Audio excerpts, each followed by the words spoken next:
अस्सलामुअलैकुम वरहमतुल्लाहि वबरकातुहू। बरसात का मौसम चल रहा है, इसलिए आज हम बारिश के पानी यानी बरसात के वो पानी जो सड़कों पर जमा हो जाते हैं उनके पाकी और नापाकी का मसला बयान कर रहे हैं। आप पूरे मसाइल सुने ताकि आपको तफसील मालूम हो जाए, क्योंकि बारिश का पानी असलन तो पाक और पाक करने वाला है। कुरान मजीद में इसे माए मुबारक भी कहा गया है।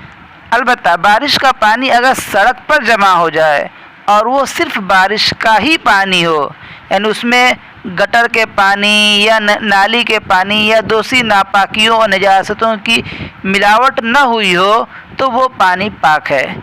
कपड़ों पर लगने से कपड़े नापाक नहीं होंगे। और अगर बारिश के पानी में गटर के पानी या दूसरी नजासतों की आमेजिश हो जाए और मिलावट हो जाए और वो किसी के कपड़े या जिस्म पर लग जाए, तो इसकी दो सूरतें हैं। फिर इसको समझें। पहली सूरत, इलाका ऐसा है कि उस इलाके में मुसलसल बारिश होती हो और उस शख्स की जो है उस रास्ते पर कसरत से आमदोरफ्त हो, हमेशा आना जाना हो और उससे बचना मुश्किल है। तो इस कीचड़ में अगर निजासत नज़र ना आ रही हो सामने, यानी निजासत का असर जो है वाज़े न हो, तो उसे ऐसे शख्स के हक़ में नापाक नहीं समझा जाएगा। हाँ, अगर ये उसे धोकर नमाज पढ़ ले तो बहुत बेहतर है।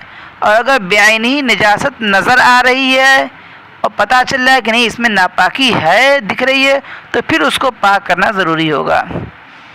दूसरी सूरत यह है कि उस इलाका ऐसा है कि उस इलाके में बारिश मुसलसल इतनी ज़्यादा नहीं होती, या उस शख्स की ज़्यादा तो होती है बारिश, लेकिन उस शख्स की उस रास्ते पर जो है आमदो रफ्त आना जाना कम है।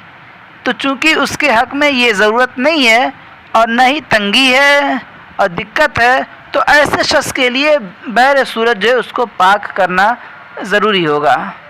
नापाक कपड़ों का पाक करने का तरीका ये होगा कि उस हिस्से को जिस पर ये नापाक पानी लगा हो 3 मरतबा धोकर हर मरतबा निचोड़ लिया जाए, या फिर बहते हुए पानी में इतनी देर धोया जाए कि निजासत का जो असर है वो बिल्कुल ज़ाइल हो जाए, तो इससे कपड़े पाक हो जाएंगे।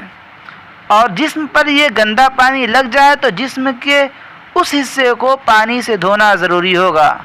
अगर सूख जाने के बाद अंदाज़ा न हो तो गालिब गुमान पर अमल किया जाए। जब इतना धो ले कि दिल मुतमईन हो जाए कि नहीं हाँ पाक हो गया है, तो फिर वो पाक मान लिया जाएगा। अल्लाह ताला हम सबको मसाइल शरिया को समझकर उस पर अमल करने की तौफीक अता फरमाए।